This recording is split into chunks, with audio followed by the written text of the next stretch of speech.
16 12-hours. The feed went dark 3 seconds before the first RPG hit. Clifford Fuentes had been watching it build for 11 minutes. The Puma AE surveillance drone, running a lazy orbit at 400 feet above the eastern tree line, had been picking up thermal signatures since just before 4 in the afternoon. Small sources of heat bleeding through the mud brick walls of the abandoned Kalat compound, 600 meters from FOB Cassiterite's eastern berm. He had counted 19 distinct shapes. Then the shape stopped moving. That was the part that made the back of his neck go cold. He told the shift supervisor, a staff sergeant named Okafor, that something was staging east. He used those words exactly. Okafor glanced at the GCS screen, saw the same blurred white blobs that Fuentes had been staring at, and told him it was probably goats again. He said it the way a person says a thing they have already decided, voice already moving on before the sentence finishes. Fuentes pulled the plastic lighter from his left breast pocket and turned it slowly in his fingers. The initials worn into the side were almost illegible now. 2 letters rubbed to near smoothness by years of the same absent gesture. He set it on the shelf beside the keyboard. He looked at the screen again. He began calculating silently, running range and elevation and likely breach vectors the way other men breathed. The RPG came in low and hit the generator shed on the east side of the motor pool. The explosion was not enormous. It was a workmanlike explosion, the kind designed to announce rather than destroy. And that told Fuentes something important before the secondary shots had even started. An announcement meant they wanted the defenders looking east. He was already pushing back from the ground control station when the second detonation hit.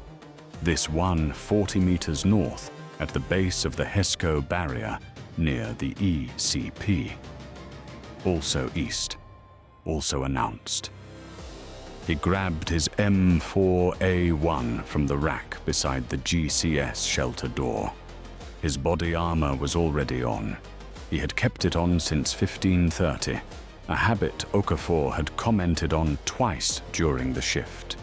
Fuentes had said nothing. He moved toward the shelter doorway at a pace that was neither running nor walking, but something deliberate in between, and the 2 junior operators behind him were still asking each other what had just happened, and they did not yet know what they were looking at. They did not yet know what he was, either. In 11 weeks at FOB Cassiterite, nobody had asked the right questions. 7 months earlier, Clifford Fuentes had been living in a 2-room apartment on Northern Avenue in Pueblo, Colorado, 11 blocks from the steel mill where his father had worked for 31 years. The apartment smelled like heating system dust and the tamales his downstairs neighbor made every Sunday morning. He owned a folding table, a metal frame bed, a laptop, and 3 boxes of books he had never unpacked. The apartment was not a home. It was a pause between things, the way a rest note in piece of music is still technically part of the composition, even though it produces no sound. He was 44 years old. He had come back to Pueblo because it was the only place he could think of where no one would look for him. And no one had. His mother was still in the house on Elm Street, where he had grown up. A narrow 2-story with an aluminum awning his father had installed in 1987 and never replaced. She called him every Sunday at 7 p.m. He answered every call. She never asked him exactly what he'd been doing for the past 19 years. Some part of her, the part that had learned to read the spaces around his words, long before he ever joined anything, understood that she was better off not knowing. He had enlisted in the army at 21, coming out of Pueblo West High School with a 3.4 GPA and a partial scholarship to Colorado State that he had quietly declined. He had not been running from anything when he enlisted. He had been running towards something he could not quite name, a clarity of purpose that the scholarship and the campus and the undeclared major could not provide. He went through basic at Fort Jackson, South Carolina, in the summer heat that felt like breathing through a wet wool blanket. He was not the fastest or the strongest or the loudest soldier in his cycle, but he was the one who noticed things. Drill sergeants noticed that he noticed things, and that observation followed him forward. After Infantry 1 Station Unit training at Fort Benning, he spent 2 years at Fort Campbell with the 101st Airborne, deployed once to Iraq in 2005 during his tenure there, Nineveh Province, a 6-month rotation that showed him what organized violence looked like at the retail level. He came back from that deployment quieter than he had left. His first sergeant said he had good instincts. An officer from a unit he was not supposed to know existed said something more specific and offered him an opportunity that required him to re-enlist and sign paperwork he was not allowed to describe to anyone. What followed was not a straight line. It never is for people who end up where Fuentes ended up. There were language courses at a facility in Northern Virginia, Pashto and Dari, then a semester of Arabic that left him functional, but not fluent. There was a tradecraft curriculum that he completed in a building with no identifying signage and instructors who used first names only. There were 3 deployments to Afghanistan between 2007 and 2011, none of them visible on his official service record, working alongside teams he was not formally attached to, doing work that required him to understand the difference between what a source said and what a source meant. He was good at that difference. He had always been good at that difference. In 2011, he was involved in a network disruption operation in Kandahar province that went badly in its final hour. Not a catastrophe, but the kind of controlled failure that ends careers and starts reviews. No one died who was not supposed to die, but the wrong people saw the wrong faces, and his cover profile in the region was effectively burned. He was extracted, debriefed at length, and given a choice that was presented as a choice, but was actually just 2 versions of the same instruction. He could transition fully back to conventional military structures under a cover assignment, or he could separate entirely. He chose the former because he was not finished with the work, and because he genuinely did not know what else he would do with himself. The cover assignment, the agency, and the army worked out together put him in the 45th Infantry Brigade Combat Team, Oklahoma Army National Guard, as an RQ-11 Raven and Puma AE operator, a specialty he had actually trained in and used in the field, which made the cover cleaner than most. His new official biography showed a man who had done 2 conventional deployments, learned drone operation as a secondary MOS, and was now filling a deployment slot with the Guard. It was the kind of biography that explained everything about a man and revealed nothing. He had spent years learning to inhabit exactly that kind of story. The lighter had belonged to a signals intelligence analyst he had worked with for 14 months, in 2009.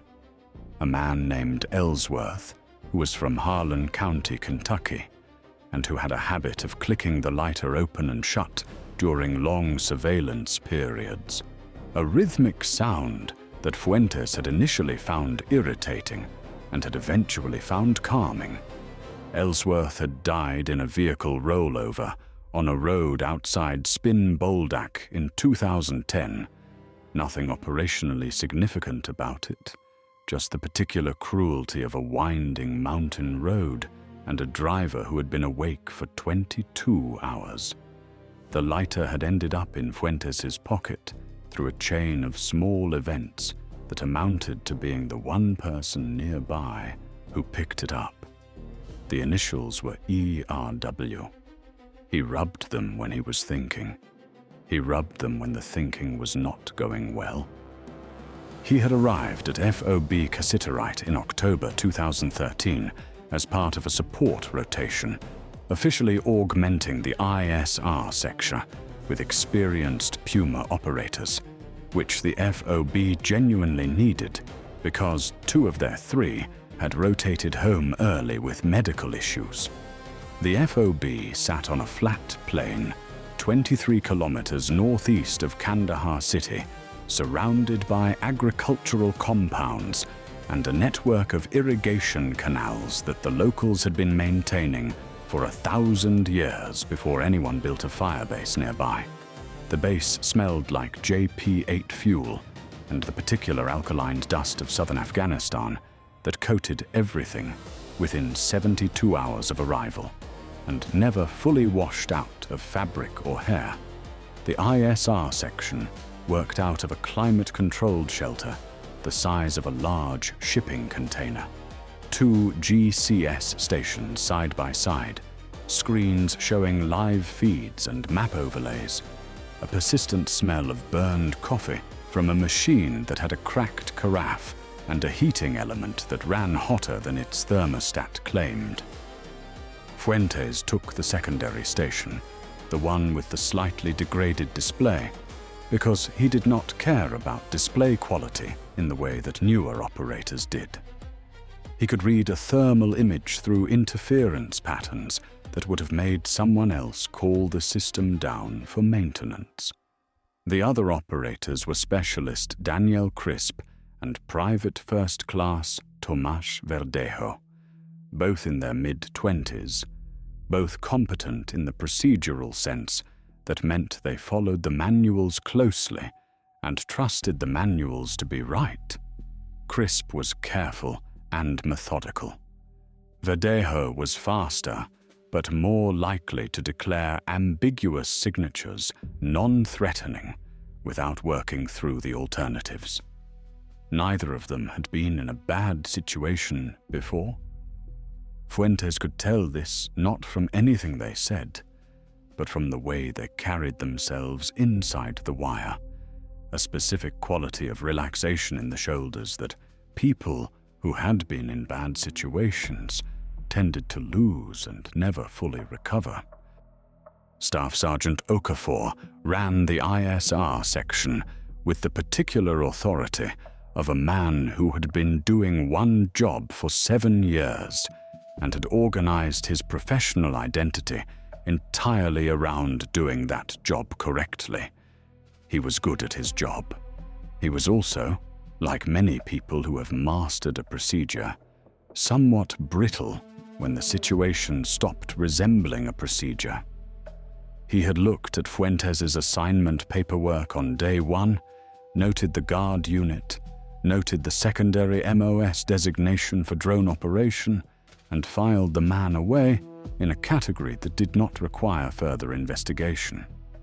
He was polite about it. The dismissal was not malicious, it was taxonomic. Fuentes understood that.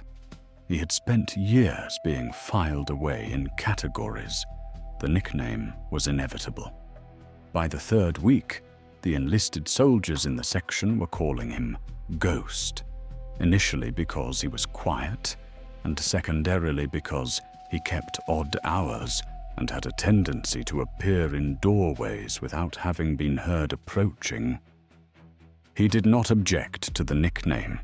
It was better than most of the alternatives his previous work had generated. He spent the first 6 weeks learning the specific terrain in his patrol coverage area, the compound layouts, the canal crossing points, the roads that showed vehicle track patterns consistent with routine agricultural use versus the roads that showed something else. He built a mental overlay of the area that had nothing to do with the maps on the GCS screen, and everything to do with pattern recognition accumulated over years of watching the same kinds of spaces in the same kinds of wars. He flagged 4 separate items of potential interest to Okafor during that period. Okafor forwarded 2 of them up the chain and tabled the other 2 as low priority. The 2 that were forwarded generated follow-up intelligence that Fuentes did not officially see, but could infer from the tempo of subsequent patrol activity.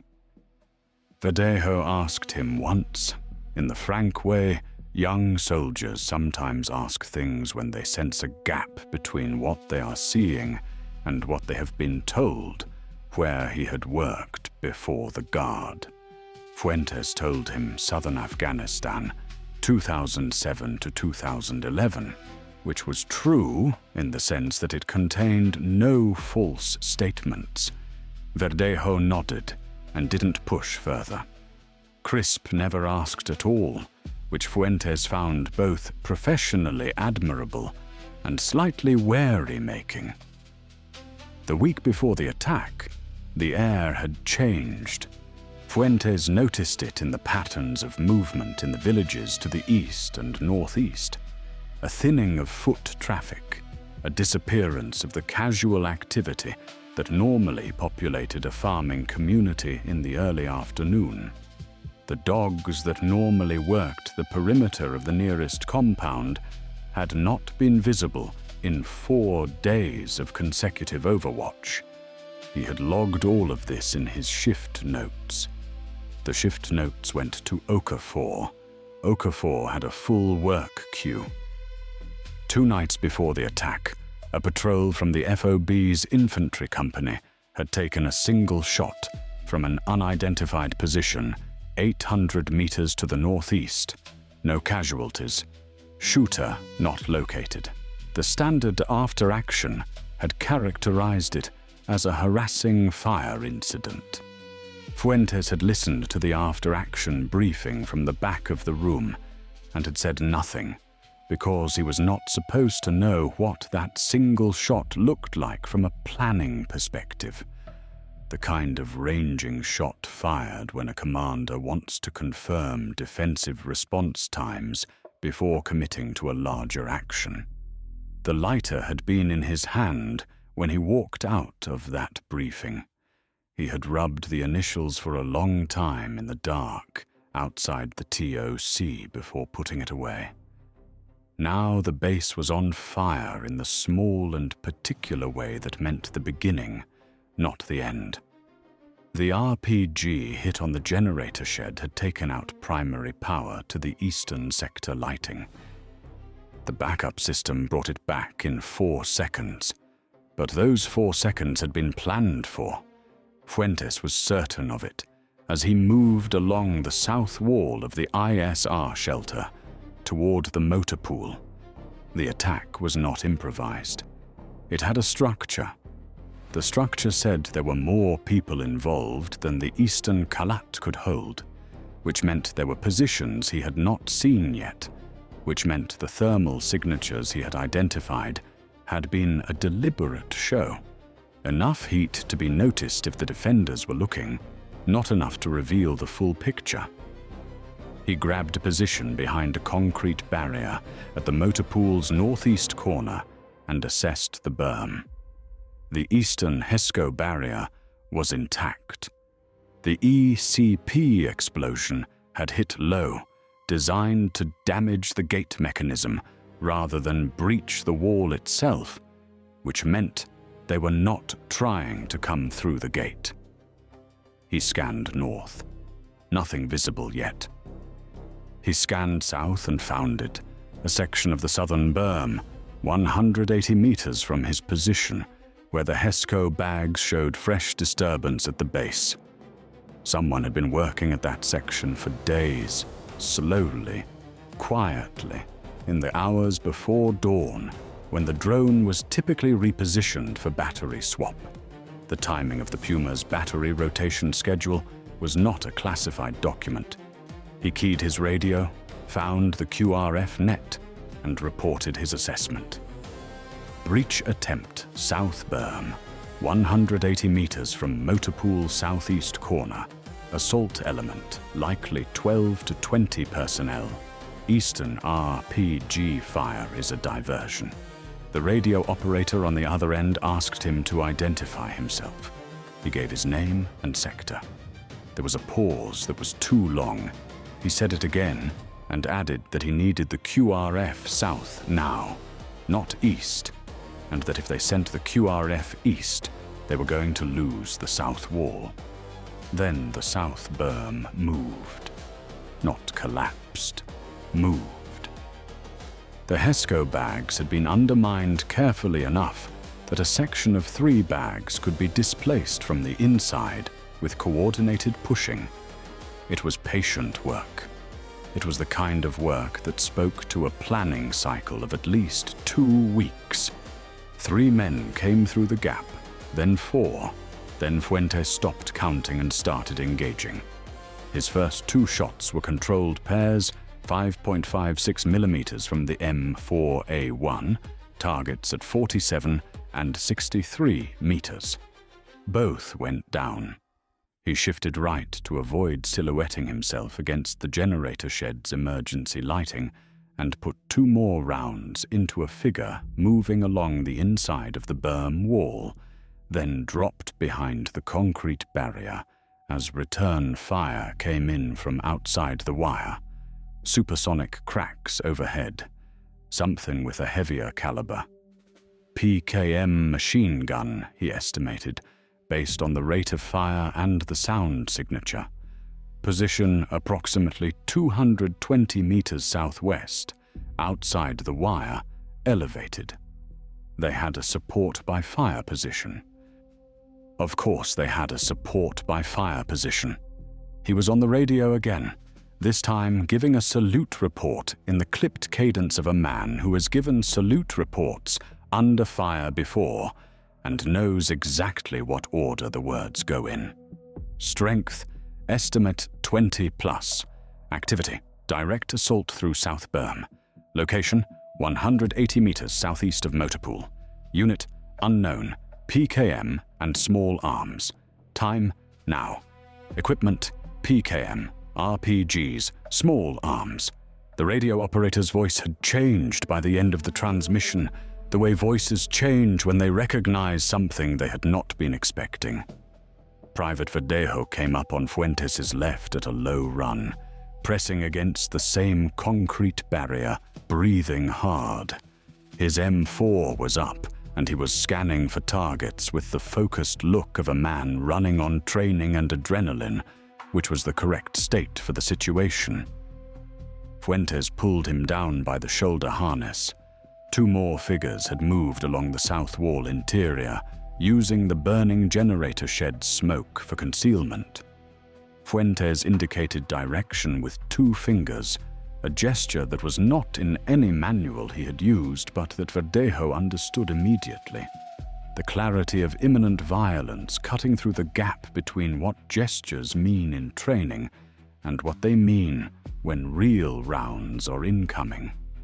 They took the 2 figures together, Verdejo engaging left and Fuentes right, and then the QRF element arrived from the direction of the TOC. 6 soldiers moving in a column that was clearly oriented east, just as he had been afraid. He stood up enough to be visible and used his arms to redirect them south, shouting the word berm 3 times. The QRF sergeant, a man named Pollard, made a decision in the moment that Fuentes would think about later. Pollard could have continued east on the basis of his original orders, and the base's eastern side would have been fine, and the southern breach would have gotten worse. Instead, Pollard looked at Fuentes for 2 seconds, read something in the economy of the man's posture and the precision of his assessment, and turned the column south. That decision saved the motor pool and the vehicles in it, which were the primary target of the assault.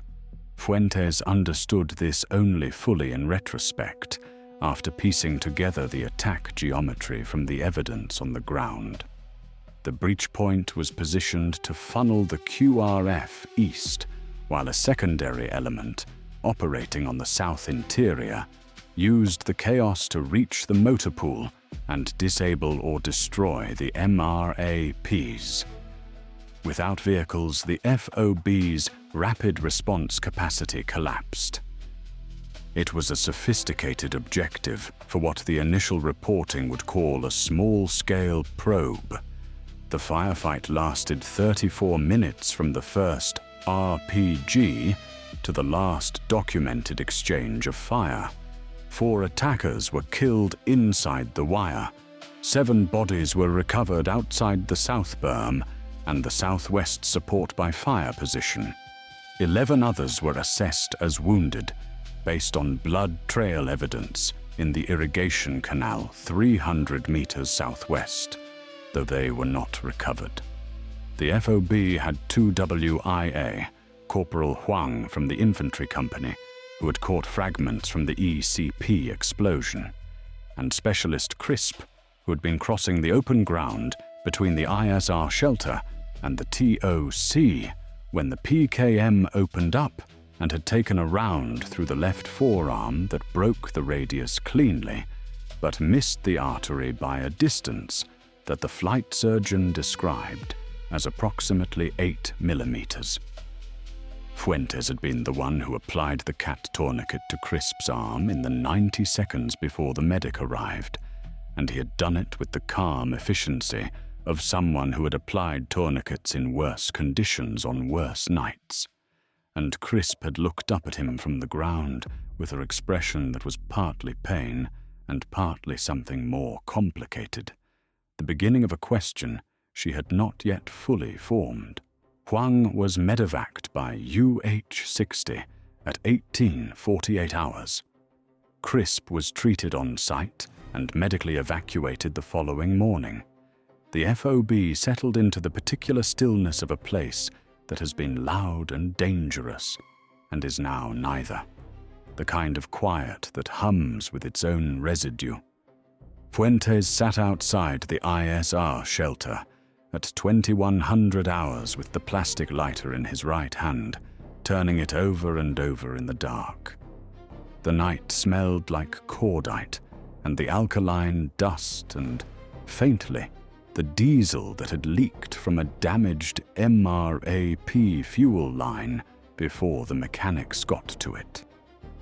He was running a standard post-incident analysis in his head, the kind he had been trained to do, itemizing what the attack had revealed about the planning cell's capabilities and resources and timeline discipline.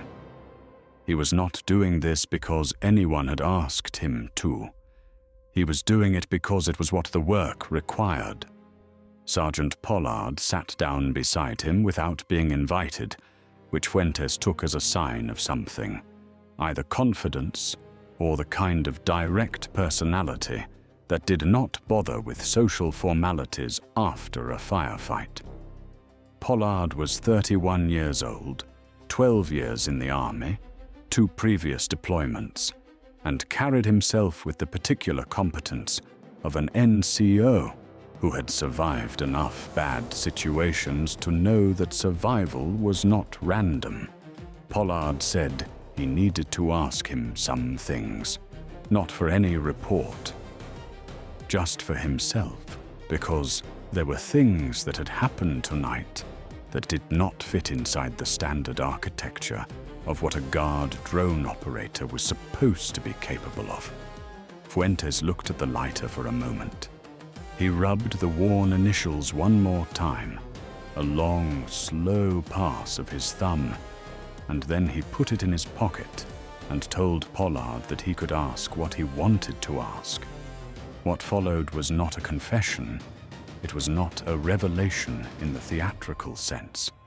Fuentes laid out the relevant facts in the order that made logical sense, the way a person who has briefed sensitive material to skeptical audiences many times has learned to structure information, not building to a dramatic peak, but establishing the architecture and letting the weight of the structure speak for itself.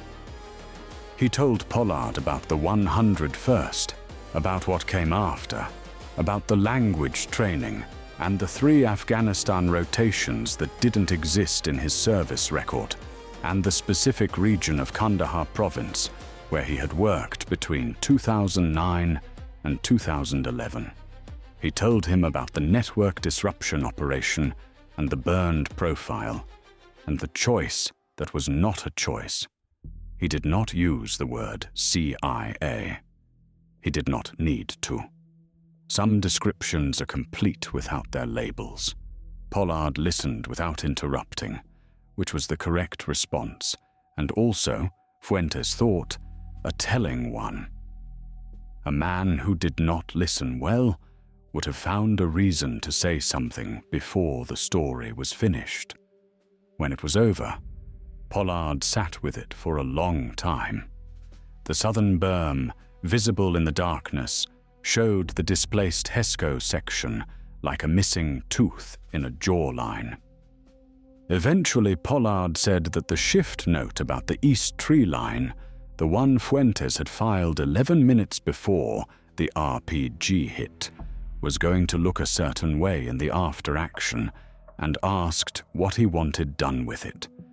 Fuentes told him to file it accurately. That was all. Okafor came by an hour later. He sat where Pollard had sat, which had not yet fully warmed back to ambient temperature from Pollard's body heat, a small physical detail that Fuentes noticed and did not mention. Okafor did not say anything about goats. He did not say anything about the underestimation either, because Okafor was a professional, and professionals do not perform their realizations out loud when the performing would only serve themselves.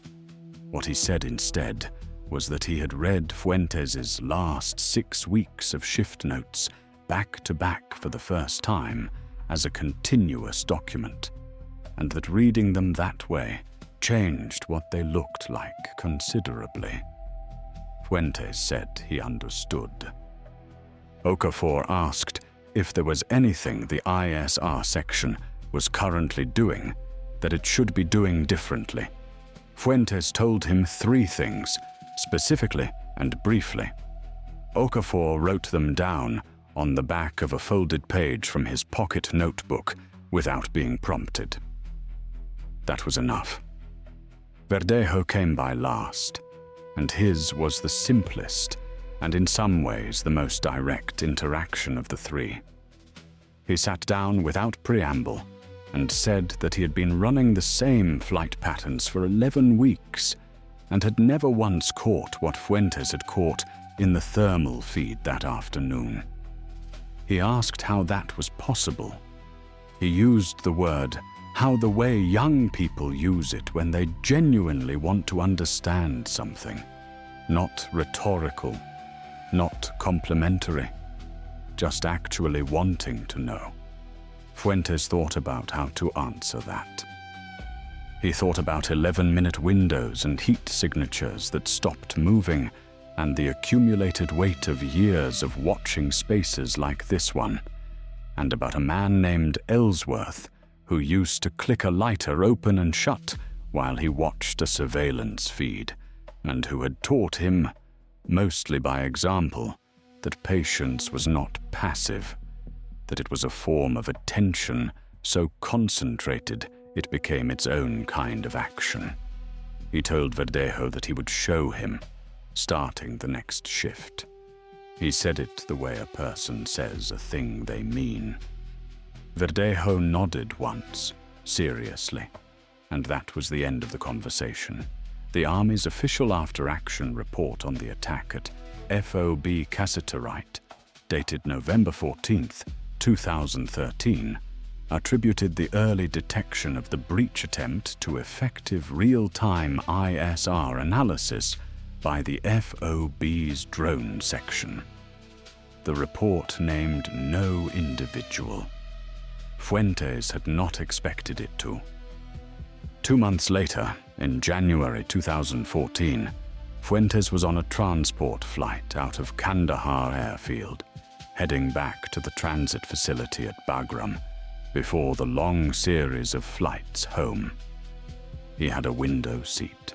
The southern Afghan plain was visible below through a layer of thin cloud, flat and brown and geometrically exact in the way of agricultural land that has been divided by water rights and family inheritance for centuries. He had spent a cumulative total of 4 years of his life looking at this specific country from different altitudes and different angles, and it still did not look like a place where the things that had happened here had happened. He reached into his left breast pocket and took out the plastic lighter. The initials ERW were almost invisible now, just the faintest suggestion of letters, the surface worn to a general smoothness that was also a kind of memory. The record of how many times a thumb had passed over the same 3 points. He held it in his palm and looked at it for a long time, and what he felt was not grief exactly, or not only grief, but something more complex and harder to name. The accumulated weight of years of work done in the spaces between official records, work that had mattered and left no clear evidence that it had mattered, which was exactly how it was supposed to go, and which did not make the weightlessness of it any easier to carry. He put the lighter back in his pocket. Below him, the plain was turning to mountain at its eastern edge, the foothills rising in waves of broken terrain toward the Pakistani border. He had walked in those mountains in 2009. He had eaten in the compounds of men he had been tasked to watch, and had sat across fires from people who would have killed him if they had known what he was. And he had held that contradiction inside himself with the trained stillness of someone who had learned that contradiction was the essential condition of the work, not a problem to be solved, but a medium to be lived in. He landed at Bagram at 13:40 hours and called his mother from a phone bank in the transit facility. She picked up on the second ring, the way she always did when she had been expecting the call. She asked if he was on his way home. He said he was.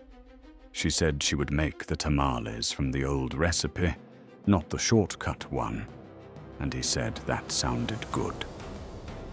She didn't ask what he had been doing. He didn't offer. The silence between them was the specific silence of two people who have learned exactly how much the other can carry and have arranged their conversations accordingly. He arrived in Pueblo on a Thursday afternoon in early February. The aluminum awning on his mother's house on Elm Street was still there, still slightly crooked on the left side from a windstorm in 2006 that had never been properly corrected.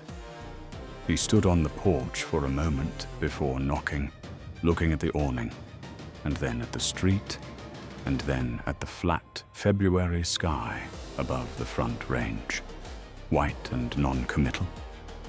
The city smelled like cold air and wood smoke, and something faintly industrial that had been embedded in the atmosphere of Pueblo for so long, it was essentially part of the geography now. He knocked on the door.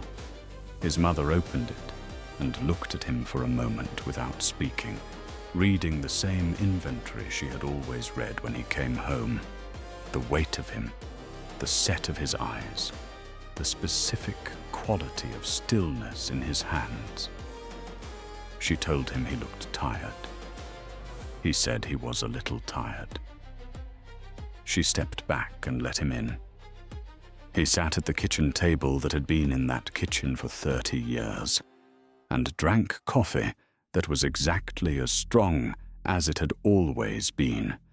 And outside the kitchen window, the winter light was doing what winter light does in Colorado, going flat and gray and low early in the afternoon, and the plastic lighter was in his left breast pocket where it had been for years, and the initials had been worn to near nothing, and the weight of the thing was not very much at all, which was not the same as saying it was light. Here is what Clifford Fuentes' story teaches, if you are willing to sit with it for a moment, rather than passing through it on the way to the next thing. The people who dismissed him were not stupid. They were not villains. Okafor was a competent professional who read a biography and drew a reasonable conclusion. The conclusion was wrong, but the method was not unreasonable. We all build categories from the evidence available, and we are all wrong about something at the precise moment when being wrong costs the most. The story is not about the failure of the dismissive, even though that failure is real and visible and has consequences you can count. The deeper thing in Fuentes' story is the choice he made to stay quiet. He could have corrected the category. He had credentials that would have corrected it immediately and conclusively. He chose not to use them, and he chose not to use them for the same reason the work itself had trained him to stay invisible. Because visibility is a form of vulnerability, and because the work does not stop needing to be done while you are explaining yourself to people who have the authority to listen, but not the context to understand. There is a moment in the 34-minute firefight at FOB Cassiterite, the moment when Sergeant Pollard looked at Fuentes for 2 seconds and turned his column south, that contains almost everything worth knowing about how competence actually transfers between people in crisis. Pollard didn't have Fuentes' record. He didn't have the deployment history, or the training, or the analytical framework. What he had was a functional eye for the real, a capacity to read another person's certainty and distinguish it from the performed kind, and the nerve to act on the distinction without requiring documentation first. That capacity is rarer than the credentials it recognized. It requires a different kind of work to build, and it goes unremarked in almost every after-action report ever written. Fuentes put his shift notes into the record every shift, accurately and without editorial. And he waited. He did not wait passively. He waited with the complete attention of someone who understood that the waiting itself was a form of preparation, and that preparation is what makes the 34 minutes survivable when they finally arrive. The lighter is almost smooth now. The letters are almost gone. The work leaves marks that way, gradually, without announcement, in a direction that is only visible from far enough back. That is not a tragedy. That is what the work looks like when it is done by someone who understood what it was for. If this story found something worth carrying, tap the like button. It keeps this channel alive and signals to us that this kind of story deserves to be told. Tell us in the comments about a time you watched someone surprise the room, not by performing, but by simply being exactly what the moment required. That is the thing we keep circling back to here. the gap between what a person appears to be and what they actually are, and the moments when that gap closes fast. Subscribe if you are new here, and turn on notifications so you do not miss the next story. We put them out regularly, and they are all like this, built from the specific details, not the broad claims. The lighter is in his pocket. The plane is descending. The work is finished, and the work is never finished. And somewhere in that contradiction is the only kind of peace that people like Clifford Fuentes ever really find.